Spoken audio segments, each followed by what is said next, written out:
함께 기도하겠습니다.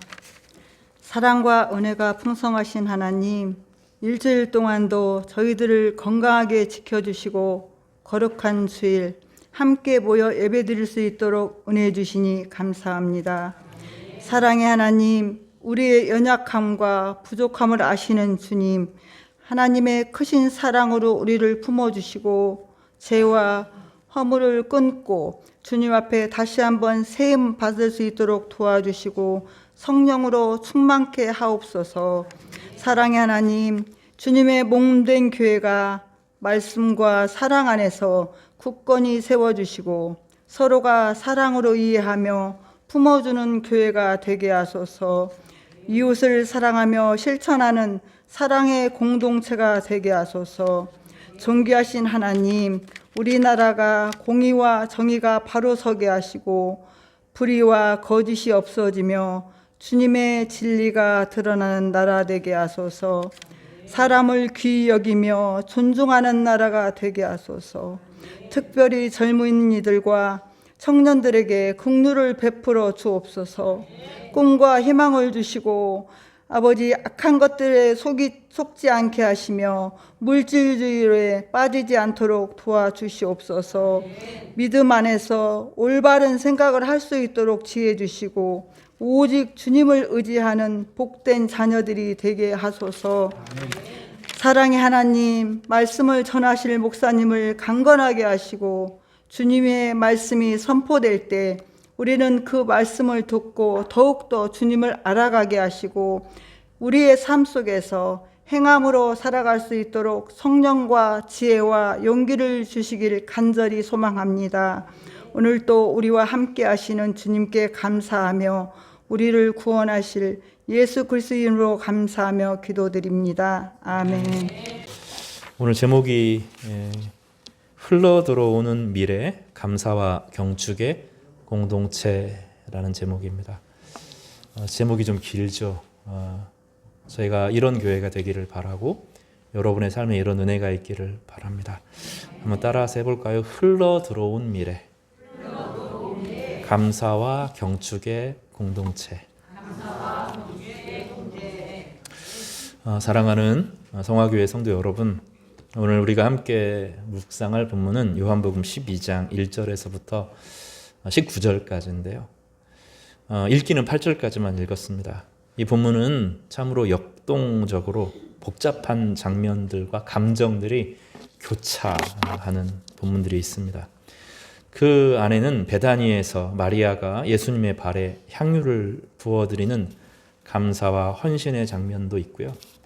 그 안에 숨어있는 가롯 유다의 음모도 있습니다. 나귀를 타고 예루살렘에 입성하는 예수님의 섬김과 사랑의 한 폭이 사랑의 그림처럼 담겨 있습니다. 오늘 본문은 바로 이런 교차하는 곳에서 부활의 소망이라고 하는 확실한 미래가 이 공동체 안에 흘러 들어와서 이 방안을 가득 채우고 최고의 기쁨을 만끽하게 하면서 이 경축과 기쁨으로 모든 것을 이겨내는 온기를 보여준다고 하겠습니다. 날씨가 좀 추워지니까 따뜻한 게 좀 그리워지잖아요. 오늘 본문이 이제 그 따뜻한 온기를 그려내고 있습니다. 지난번에 첫 번째로 살펴볼 것은 미래가 흘러들어온 감사에 대한 것입니다. 마리아가 향유를 부은 것이죠. 6월절 전에 예수께서 베다니에 이르셨다고 1절에서 소개합니다. 요한은 정확하게 시간을 명시하죠. 6월절 엿새 전. 이건 그냥 시간이 아닙니다. 6월절이라는 게 무엇입니까? 출애굽의 기념일이자 어린 양이 희생되고 그 어린 양이 피를 문설주에 바른 집마다 진노가 내리지 않았습니다. 그리고 그것으로 그치지 않고 노예 생활을 끊고 자유인으로 거듭나는 것이 6월절이죠. 오늘 본문은 요한복음 12장에서부터 시작되는 예수님의 서정, 예수님의 여정은 그 6월절 십자가의 여정을 보여줍니다. 예수님이 6월절 어린 양처럼 십자가에서 우리를 위해 피를 흘리셨고 그 결과 모든 죄가 끊어지고 죽음이 물러가고 참된 자유를 누리게 된다는 거죠. 근데 그것을 주님께서는 지난주에 나사로의 부활 사건과 더불어서 나사로를 감고 있었던 천을 벗겨내라고 그로 풀어 다니게 하라 라고 하는 본문에서 정점을 이룹니다. 여러분 한번 상상을 해보세요. 성경을 읽을 때 그냥 읽지 마시고 한번 상상을 해보세요. 죽으면 어떻게 합니까? 꽁꽁 묶어 놓습니다. 어디나 어느 나라나 똑같아요. 사실은 입관할 때가 되게 힘들잖아요. 입관할 때 우리 안에 들어있는 모든 공기구멍을 다 막습니다. 전 세계 어디나 똑같습니다. 외부에 다른 것들이 침투하지 못하도록, 그리고 밖에 냄새가 덜 나가도록 꽁꽁 싸맵니다. 그러니까 나사로를 묶었던 천이 어떻을까요? 꽁꽁꽁 전체로 흰 천을 싸는데 머리에서 발끝까지 꽁꽁 동여매어서 움직이지 못하도록 딱 붙잡아 놓습니다. 그런데 예수님께서 나사로야 나오라 하니 나사로가 일어났습니다. 몸이 불편했을 거예요. 이렇게 나왔을 거예요. 분명히 이렇게 나왔는데 그 답답하지 않아요? 풀어놓으라고 말합니다. 예수님이 우리에게 하시는 사역은 그것입니다. 나사로가 부활한 것은 예수님의 능력으로 부활한 것이지만 나사로의 미래를 미리 잠깐 보여준 겁니다. 언젠가 나사로는 죽음에서 일어날 것입니다. 예수님이 모든 사람의 이름을 불러낼 때 예수님이 죄와 사망과 죽음을 자신의 피로 이겨내시고 예수님이 부활하셨던 것처럼, 그리고 그 부활의 권능으로 가장 낮은 자가 되셔서 오히려 온 세상의 참된 왕으로 등극하시고 난 이후로 나사로야 나오라, 모든 죽어있는 성도들아 일어나라 하면 다 일어날 건데 그 미래를 나사로에게 잠깐 비춰준 거죠. 그러니까 나사로의 몸 안에는 죽음의 과거들이 켜켜이 쌓여서, 그러니까 병으로 죽었으니까 병이 쌓여 있는 거죠. 그러나 미래가 그에게 탁 덮치니까 언젠가 다가올 미래가 그에게 다가오니 그가 살아나고 자유해진 것입니다. 복음의 중요한 능력 중에 하나가 그 미래를 끌어 쓰는 겁니다. 미래를 끌어 써서 오늘 영원한 천국을 오늘 살아가는 것인데 참된 사랑의 힘으로 세상을 섬기는 것입니다. 예수님께서 베다니로 가셨습니다. 베다니는 예루살렘에서 한 3km 정도 떨어진 마을인데 예수님께서 예루살렘에 접근하기 바로 전에 이 베다니에 잠깐 머무신 것입니다. 마르다가 섬기고 나사로가 함께 하고 있는 그 자리에 마리아가 지극히 비싼 향유 한 근을 가져옵니다. 본문은 순전한 나드 향유라고 설명하고 있는데 이 요한은 이 향유가 순전한 것이라고 강조합니다. 그림 언어로 설명하는 거죠. 섞이지 않은 순수한 향기를 말합니다. 마리아는 그것을 예수님의 발에 붓고 자기 머리털로 닦습니다. 시체가 놓여 있을 때 모든 나라가 똑같아요. 처음에 죽으면 한 3, 4일 정도는 집에 모셔둡니다. 우리나라는 어떻게 하죠? 관을 두고 거기에 병풍을 이렇게 두어서 뒤에 둡니다.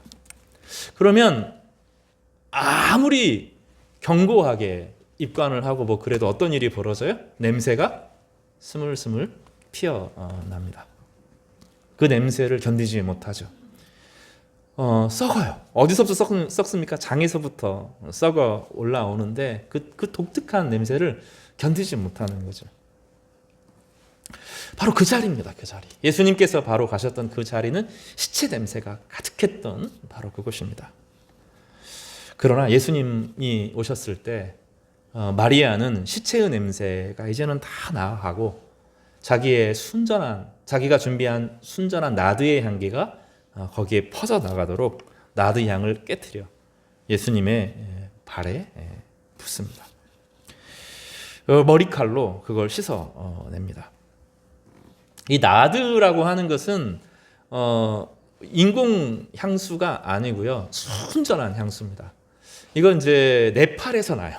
이스라엘에서 나드가 나질 않습니다. 그러니까 상인들이 이제 오고 가면서 나드를 파는 거죠. 근데 왜 나드를 사냐면 이제 오늘 본문에 보면 이걸 계산을 하거든요. 가룟 유다가 300데나리온이다 하고 딱 계산을 해냅니다. 하루 일당 곱하기 300 정도 잡으면 그 비용이 됩니다. 여러분의 일당이 좀 얼마가 됩니까?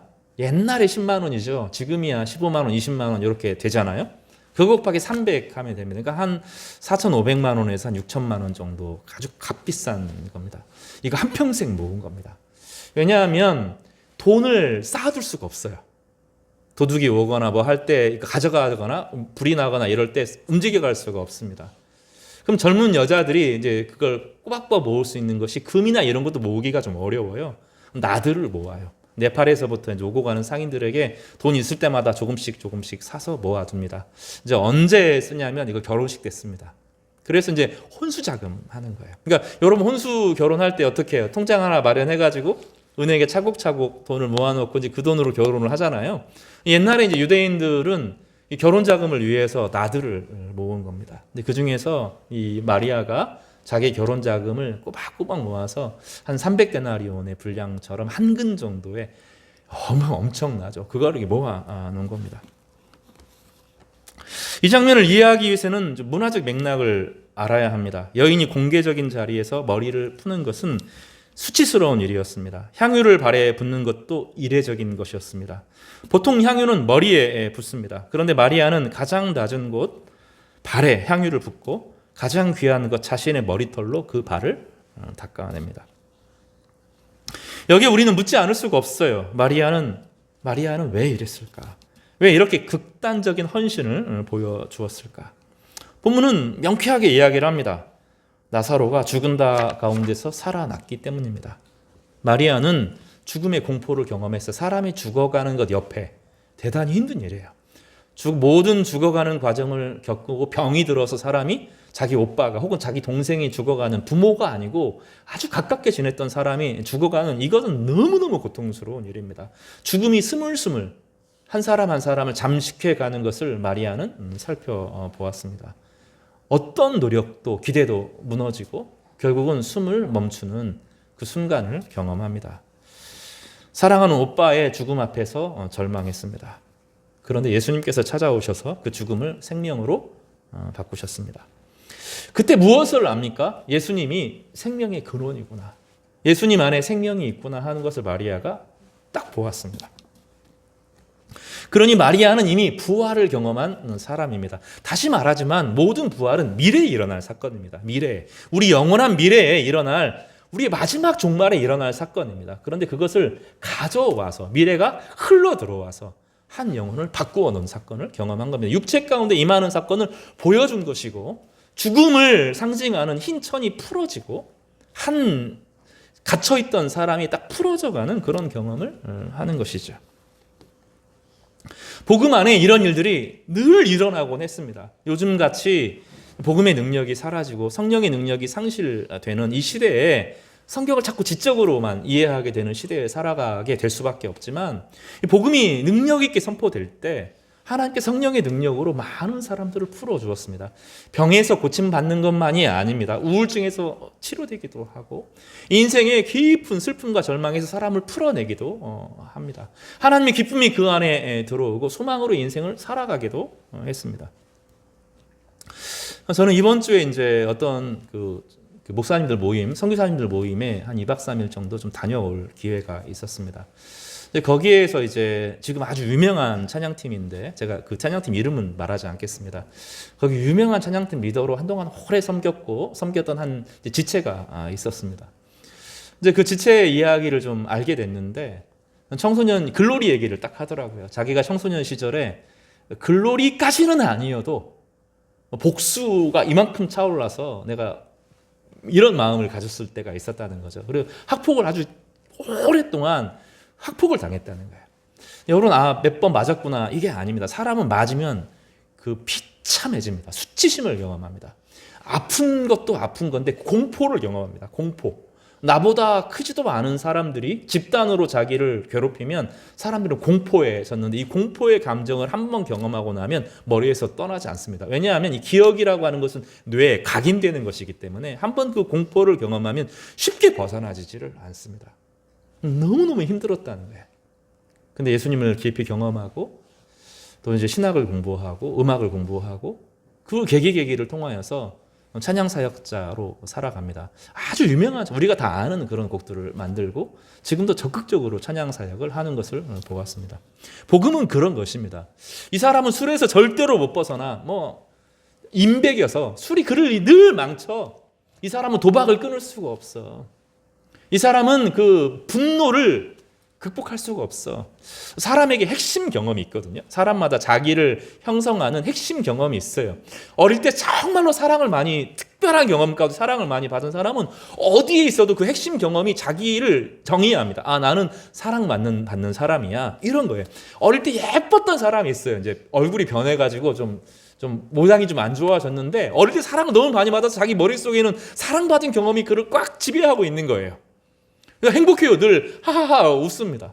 어떤 사람은 어릴 때 불행한 경험을 갖고 있습니다. 그러면 그 불행한 경험이 그를 꽉 사로잡습니다. 뇌에 각인되어서 그를 이끌어갑니다. 늘 불행해요. 좋은 상황이 되어도 다시 불행한 것으로 돌아옵니다. 행복한 일이 있으면 그게 또 불안해요.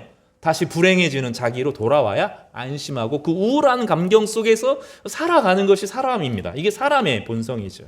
그런데 미래가 흘러 들어오면 달라집니다. 우리가 완전히 회복될 미래, 하나님의 영광 가운데 살아갈 미래를 나사로를 통해서 경험했고, 예수님의 생명이 그에게 야사로의 부활의 능력이 나타나는 것을 통하여서 나사로가 소생되는 것을 통하여서 자신 안에도 그런 하나님의 은혜가 흘러 들어오는 것을 마리아는 알았습니다.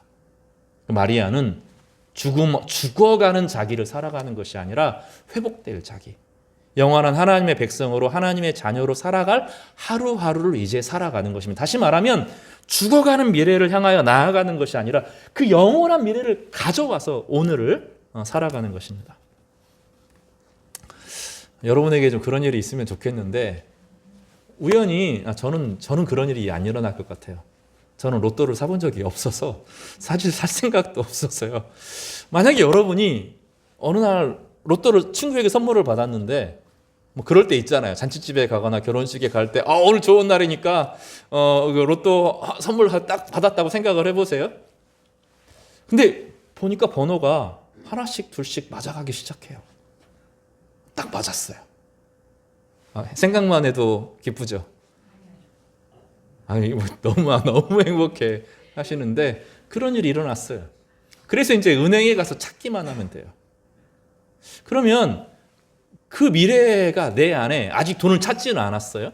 근데 그 미래가 나를 아직 찾지는 않았지만 그 미래가 지금 오늘을 살겠죠. 그럼 그 사람은 어떻게 살 것 같아요? 가슴이 벌렁벌렁 하겠죠. 기분이 좋을까요? 나쁠까요? 좋을 거예요. 미래가 흘러 들어오는 거예요. 미래가 흘러 들어와요. 그러니까 우리는 과거, 현재, 미래라고 생각하지만 그렇죠. 핵심 경험이 우리의 인생의 잘못된 경험이 내가 노력했던 결과가 오늘 나에게 와서 오늘 현재를 산다고 과거, 현재, 그 다음에 미래가 있을 거라고 생각하는데 마리아는 다른 걸 본 거예요. 뭘 봤죠? 미래가 오늘 쳐들어온다. 영원한 생명이 오늘 쳐들어와서 오늘 우리의 삶에 기쁨을 가져온다. 자기 오빠가 살아난다. 그에게 생명이 들어와서 다시 교제하고 기뻐하고 하나님의 은혜로 충만하고 찬양하고 권능 가운데 살아간다. 하나님의 능력과 함께 살아간다는 것을 직접 눈으로 본 겁니다. 이것을 성경에서는 소망이라고 부릅니다. 하나님이 주시는 희망은 반드시 일어날 미래입니다. 성경에서 하나님께서 아브라함에게 너는 복이 될 것이라고 그랬어요. 아브라함이 믿었어요. 아직 복이 안 됐어요. 그러는 자기는 수많은 어려움이 있을 거예요. 자신의 인생 가운데 수많은 어려움이 있을 건데 그 어려움은 외부에서 오는 어려움에 굴복하는 것이 아니라 자기 자신의 약점에서 비롯하는 어려움들이 있어요. 아브라함이 그런 약점이 있습니다. 지금 성경을 읽어보면 아브라함이 늘 거짓말하고 대면하지 못하고 도망하는 그런 약점이 있어요. 두려움이 아브라함의 문제입니다. 두려움이 거짓말을 하게 만들잖아요. 사람이. 그런데 하나님께서 뭐라고 말하냐면 너의 조건과 환경에 상관없이 너는 복이 될 거야. 복의 근원이 될 거야. 축복하는 것이 아니라 하나님이 너에게 복을 내려주죠. 하나님은 즉각적으로 그에게 복을 주실 수 있는 분이죠. 너는 복이 될 거야 라고 말씀하셨어요. 그러니 아브라함이 믿습니다. 이거를 받아들입니다. 그러니 하나님께서 그를 의로 여기셨다. 이렇게 표현하거든요. 믿으니 의로 여기셨다. 따라서 해볼까? 믿으니 의로 여기셨다. 그리고 정말로 그렇게 되어 갑니다. 아브라함이 정말로 그렇게 변해갑니다. 우리에게 이게 너무 없는 것 같아요. 우리에게 하나님을 향한 기대, 하나님이 우리를 통하여서 역사하시고 막연하게 역사하시는 것이 아니라 우리의 영광스러운 아름다움을 오늘 회복시켜서 드러내실 것이다. 미래를 가져와서 사는 것입니다. 한강 작가는 5.18 사건을 소설에서 기록하면서 과거가 현재를 살린다. 현재가 과거를 애도하는 것이 아니라 과거의 경험이 현재에 들어와서 우리를 살릴 수 있다는 얘기를 합니다. 근데 기독교는 다르죠. 과거만이 문제가 아니라 예수님이 부활하신 사건은 단지 과거에 일어난 역사적인 사건일 뿐만 아니라 우리가 당할 모든 우리가 겪을 사건이죠. 그 단지 부활이라고 하는 것은 우리 몸이 살아난다는 것을 말하는 것이 아닙니다. 죽음의 공포, 염려, 근심, 미움, 슬픔, 아픔, 괴로움, 증오, 상처, 이 모든 것이 끝나고 모든 악들이 떠나가고 하나님의 영광이 그 안에 임하는 것을 말합니다. 캄보디아의 많은 청년들이 두려움에 사로잡혀서 괴로워하죠. 여러 가지 통로가 있는데 여행 온 사람들 여행자랑 짜가지고 그런 영화들도 있더라고요. 어떤 지역에 여행을 갑니다. 근데 여행 가이드가 거기 사람인 거예요. 그래서 우리 뭐뭐 해야 되니까 여권 다 주세요. 여권을 다 걷어요. 다 걷고 이제 전화하는 척하고 잠깐 하는 동안에 으슥한 골목으로 데려갑니다. 중간에 사람들이 와가지고 때려서 잡아가기도 해요. 근데 그 사람들이 뭘 하죠? 이제는 사로잡힙니다. 그래서 자기 친구들에게 전화를 하죠. 아니면 때리니까, 아니면 괴롭히니까, 아니면 뭐 장기를 판다고 하니까 할당량을 채우지 못하면 신장을 떼어간다고 하니까 얼마나 무서워요. 그러니까 싫은데도 전화를 하는 거죠. 보이스피싱을 하고 보이스피싱만 하다가 실적을 못 채우면 친구들을 불러오라 그래. 그 통장을 뺏는 거죠. 한 번 사로잡히면 그 안에 공포와 두려움으로 살아갑니다. 근데 광고가 나오죠. 캄보디아에 가면, 어느 나라에 가면 뭐 수익을 얼만큼 불려주겠다, 너 하겠다. 이 땅을 살아가는 것이 너무 고통스럽고 미래가 안 보이니까 혹시 내가 캄보디아에 가면 그래도 좀 리더가 되지 않을까? 이 정도 대학 다녔고 이 정도 인텔리니까 캄보디아에서 정말로 나를 좋은 사람으로 써주지 않을까? 이게 가는 거죠. 그 두려움이 그를 사로잡히는 겁니다. 이번에 또 급습하고 나니까 중국 사람 1000명이 사로잡혀 있었다. 그게 뭐 사람을 국적을 가리지 않잖아요. 한국 사람 100명, 뭐 캄보디아 사람, 자기 나라 사람 몇 명, 베트남 사람 몇 명, 그 긴 카르텔이 존재하면서 수많은 사람들이 거기서 사로잡히죠. 처음에는 폭력으로 시작하지만 무엇을 자극합니까? 두려움이 그를 자극하는 거죠. 그런데 우리가 하나님이 우리를 이끄시고 이 땅에서 복이 되게 하시겠다는 믿음이 있으면 그 미래가, 그 약속이 오늘 우리를 용감하게 살게 만드는 거죠. 어려움과 괴로움과 슬픔과 두려움이 있지만 하나님이 나를 통해서 빛나게 하신다. 이 땅에 나를 보내신 목적이 하나님의 형상으로 아름답게 살도록 하는 거다. 지금은 어렵지만 사랑하고 사랑받고 하나님의 형상을 따라서 의미 있고 가치 있는 일을 하고 하나님의 거룩함을 배워가면서 순수하고 아름다운 인생을 살게 하겠다 하는 그 약속을 가지고 살아가는 거죠. 그러니 마리아가 오빠가 살아나는 것을 보고 이 순간이야말로 자신의 인생의 정점이라고 생각을 한 거죠. 나들을 바쳐도 아깝지가 않은 그 순간 죽음의 기운이 물러가고 죽음의 기운이 물러간 그곳에 순전하고 순수한 하나님을 향한 헌신과 하나님이 우리를 향하여 베푸실 은혜가 마주치면서 그 안에 축제가 일어나는 경축의 공동체가 그 안에 만들어지고 있는 겁니다. 하나님이 나사로를 사랑하고 마리아는 자신의 헌신을 최선을 다해서 헌신하고 마르다는 봉사함으로 헌신하고 그 안에 함께 있는 사람들이 함께 식사 자리에 참여하고 주님의 죽으심과 부활을 기념하고 아직은 정확히 모르지만 미래가 쳐들어와서 죽음의 권세를 이겨낼 것을 경험하면서 은혜와 감동으로 드리는 예배를 함께 모이는 이 교제를 누리는 것, 이것이 바로 이 순간인 것이죠. 제가 반성을 많이 했어요. 본문을 보면서. 예배가 얼마나 소중한가. 예배는 바로 그런 순간이거든요.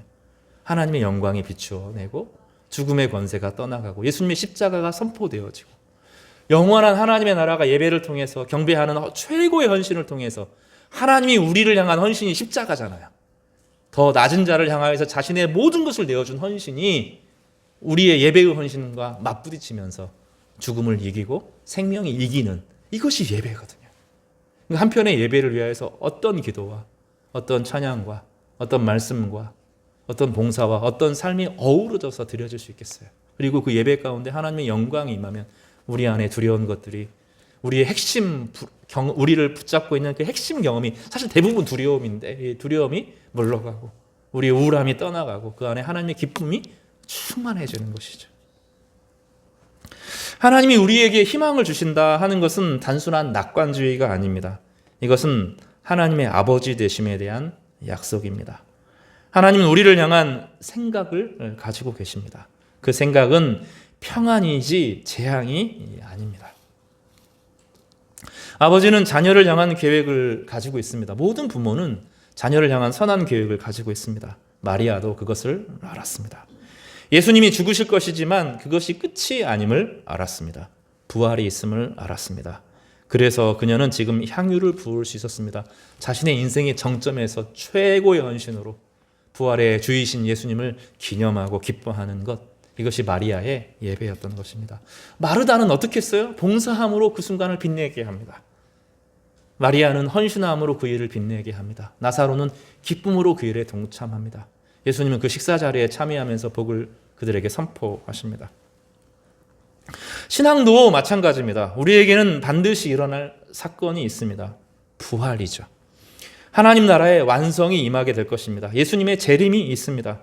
이것은 막연한 기대가 아닙니다. 반드시 일어날 사건입니다. 그리고 이 확실한 미래가 우리의 오늘 속으로 흘러 들어옵니다. 예배를 통해, 묵상을 통해, 감사를 통해, 기도를 통해서, 은혜의 통로들을 통해, 성찬을 통해서 우리 가운데 흘러 들어옵니다. 히브리서는 이렇게 11장에서 이렇게 시작하죠. 믿음은 바라는 것들의 실상이요 보이지 않는 것들의 증거다. 여기 실상이라고 하는 것은 기초 실체라는 뜻입니다.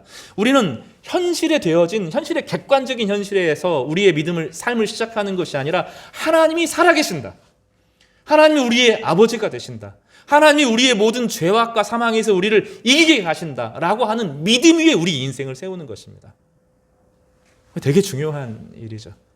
어떤 사람은 옛날에 자기의 아름다웠던 얼굴에 대한 기억으로 그 아름다웠던 행복으로 자신의 인생을 세워가요. 어떤 사람은 통장 잔고에 있는 것을 가지고 자신의 믿음을 세워갑니다. 자신의 삶을 세워갑니다. 자녀들과의 따뜻한 경험을 가지고 자신의 인생을 세워가요. 그만 해도 좀 아름다운 거죠. 그러나 대부분의 사람들은 불안과 두려움 위에 불안하게 인생을 살아갑니다. 그래서 사실은 우리 성도들도 현실을 살아가는 거 똑같잖아요. 겉으로는 막 웃고 있어도 다 우리 백조잖아요. 백조. 바닥에 그 오리배처럼 겨우 굴러서 겨우겨우 바닥바닥 떠 있는 것처럼 보이지 않아요? 그럼 우리의 기초는 거기 있지 않아요. 우리의 기초는 믿음에 있습니다. 하나님 아래에 서 있습니다. 우리의 기초는 탄탄합니다. 영원한 하나님이 우리와의 아버지가 되시고 우리의 능력이 되시고 우리의 소망이 되시고 아버지가 우리를 향한 계획을 가지고 있다는 믿음 안에서 인생을 살아갑니다. 그래서 그런 불안함, 우리를 흔들고 있는 수많은 불안함에 거기에 마음을 뺏겨서 시간을 낭비하고 마음을 낭비하는 것이 아니라 정말 하나님의 계획이 뭘까? 하나님이 나를 이 땅에 보내신 목적이 뭘까? 나는 어떻게 해야 이 믿음에 살아갈까 하고 묵상하고 사모하는 것입니다. 그러면 하나님의 은혜가 우리를 비추어서 우리를 이끌어 갑니다. 그래서 성경에 보면 다 믿음의 사람들이에요. 모세도 믿음의 비전을 보았습니다. 가나안 땅에 간다. 지금은 억압된 백성이지만 우리는 가나안 땅에서 하나님 나라가, 하나님께서 우리를 제사장으로 삼으실 것이라고 하는 믿음으로 살았습니다. 요셉은 꿈을 꿨어요. 형들이 죽도록 싸우고 엄마들이 싸우고 시기 질투하는 그 불안한 가운데서 하나님이 나에게 꿈을 주셨다. 우리 형제들 나뿐만 아니라 우리 모든 형제들이 추수하고 복된 인생을 살 것이다. 이 믿음을 가지고 평생을 살았습니다. 그러니 그 믿음이 실체가 됩니다. 그러니까 이 기초를, 믿음을 기초로 삼는 거예요. 믿음은 아직 오지 않는 것을 바라는 것이지만 동시에 그것의 실상입니다. 미래가 현재 속으로 들어와 실체가 되는 것입니다. 보이지 않지만 증거가 되는 것입니다. 바로 오늘 누리는 미래입니다. 그래서 같이 이 말씀을 좀 묵상하면서 나를 향한 하나님의 실상은 무엇인가? 하나님은 어떤 미래를 주실 것인가? 과거에 사로잡히는 것이 아니라 막연한 흔적이 있지만 어떤 기도가 있을까 하고 기대해야 되겠다 하고 기도합니다. 우리 교회를 향한 하나님의 미래는 무엇일까? 하나님께서 어떤 걸 주시려고 그러실까? 우리 이것도 없고 막 이러는데 이게 아니라 하나님 도대체 우리 교회 성도들을 통해서 어떤 일을 하실까? 기대를 합니다. 근데 그런 거는 아직은 선명하지 않은데 한 분 한 분을 보면 그런 미래가 보입니다. 우리 안수 집사님을 향한 복된 미래는 무엇일까? 보여요. 한 분은 자꾸 이야기해서 그런데 탁구를 저희 3명이 탁구를 그래도 조금 초보 수준이지만 조금 쳤어요. 근데 한 분이 이제 탁구채를 처음 받고 어제 그 얘기를 하더라고요. 탁구를 채를 받았어요. 근데 그분이 저희는 그냥 탁구 치는데 맨날 세계 최고, 우리는 지금 최하 수준인데 세계 최고 선수들의 플레이를 계속 보죠. 잘 때도 생각하고, 걸을 때도 생각하고, 쉴 때도 생각하고, 보고 계속하고, 어느 순간 한 분 한 분을 앞지르기 시작해요. 솔직히 탁구 치면서 좀 치기 싫어요. 이기기가 너무 어렵거든요. 이제는 가장 초보였는데 실상이 믿음인 거죠. 내가 열심히 하면 된다. 내가 이 믿음을 가지고 살아가면 하나님께서 은혜를 주신다 하는 것이 단지 탁구에만 있는 것이 아니라 우리 인생 전체를 향한 계획이에요. 그러니까 인간만 미래를 꿈꿉니다. 여러분 이거 아셔요? 동물들도 과거를 기억합니다. 돌고래 같은 것들 과거 잘 기억합니다. 복수합니다. 얘네들이. 고양이도 복수합니다. 그런데 인간은 미래를 꿈꿔요. 미래를 염두에 두고 미래가 정말로 올 것처럼 보면서 불안 가운데 살아가지 거기에 확실하게 뿌리를 내리고 살아가는 유일한 존재로, 미래를 꿈꾸는 유일한 존재로 하나님께서 우리를 만들어 주셨어요. 그리고 초대교회의 아우구스티누스, 그 위대한 기독교의 모든 신학을 뿌리를 놓은 아우구스티누스는 인간은 과거, 현재, 미래의 틀 안에 살아간다라고 하는 우리에게 너무나 당연한 이야기를 그가 처음 하는 거죠. 우리는 미래를 안다는 거예요. 미래가 막연하게 오는 것이 아니라 오늘 이 한순간에 과거, 현재, 미래가 만나서 우리를 변화시킨다는 거예요. 오늘 그래서 우리가 누리는 미래는 감사로 표현됩니다. 그래서 마리아는 계산하지 않았습니다. 그 순간이 최고의 순간인 거죠. 이 향유가 300데나리온이 넘는데 라는 유다의 계산과 달리 마리아는 자신의 최선을 그에게 드립니다. 왜냐하면 그에게는 이미 부활의 미래가 흘러 들어와 있기 때문입니다. 300데나리온은 다시 말하지만 노동자의 1년 임금입니다. 엄청난 액수입니다. 여러분의 1년 연봉이라고요. 합리적으로 생각하면 유다의 말이 맞습니다. 가난한 자들에게 주지 않겠느냐 이렇게 표현하죠. 예수님께서는 받아쳐요. 그거를. 가난한 자들은 항상 있다 하는 것은 항상 해야 된다는 거예요. 하지 말라는 얘기가 아닙니다. 그러나 이 마리아의 입장에서는 그 인생의 최고의 순간이 이 순간이라는 거예요. 죽음이 물러가고 부활의 능력을 경험하고 하나님 안에서 자신을 발견하고 자기가 복이라는 것을 알고 이 복된 소식을 세상 모든 사람들에게 알고 죽음이 끝이 아니라고, 두려움이 끝이 아니라고, 우리를 향한 하나님의 선하신 계획이 있고 하나님이 우리의 아버지가 되신다라고 하는 그 믿음의 확실 가운데 하루하루를 살아갈 수 있다고, 이 이야기를 이 순간에 기념하는 거죠. 오빠가 죽음에서 살아났습니다. 이것을 어떻게 계산할 수 있습니까? 한 사람의 살아나는 것이 아니라 모든 믿는 자가 함께 살아날 것입니다. 어떠한 죽음도 한 사람을 지배하지 못할 것입니다. 성도들을 지배하지 못할 것입니다. 그래서 집이 이제 향유로 가득합니다. 이것은 단순한 묘사가 아닙니다. 감사와 헌신은 냄새를 내요. 숨길 수가 없어요. 우울한 사람 옆에 있으면 우울한 냄새가 배겨요. 그렇지 않아요? 절망적인 사람 옆에 있으면 절망의 냄새가 배겨요. 쪄들어 살아요. 냄새는 한 번 배기면 안 빠지잖아요. 잘. 그렇지 않아요? 그러니 집에서 생선 같은 거 잘 안 구워 먹으려고 한 번 냄새 배면 안 빠지잖아요. 죽음도 절망도 괴로움도 쪄들어 있어요. 쪄들어. 이거를 바꾸는 거죠. 어떻게 바꿔요? 자신의 헌신으로, 주님을 향한 믿음의 헌신으로 이거를 바꿔냅니다. 이 향기는 무슨 향기입니까? 나드는 하나의 상징이에요. 상징. 실제로 일어난 일이지만 상징입니다. 미래가 흘러들어온 상징입니다. 희망의 향기죠. 하나님의 아버지 되심을 믿는 향기. 반드시 일어날 부활을 오늘 누리는 향기입니다. 다시 한강의 이야기로 돌아가 봅시다. 과거가 우리를 살린다. 힘이 너무 약해요. 기독교는 미래가 우리를 살리는 것입니다. 기독교 신앙은 여기서 한 걸음 더 나아갑니다. 미래가 우리를 살립니다. 이미 완성된 부활이 아직 오지 않는 하나님 나라에 우리의 현재 속에서 흘러들어와 우리를 살려냅니다. 막연한 기대가 아닙니다.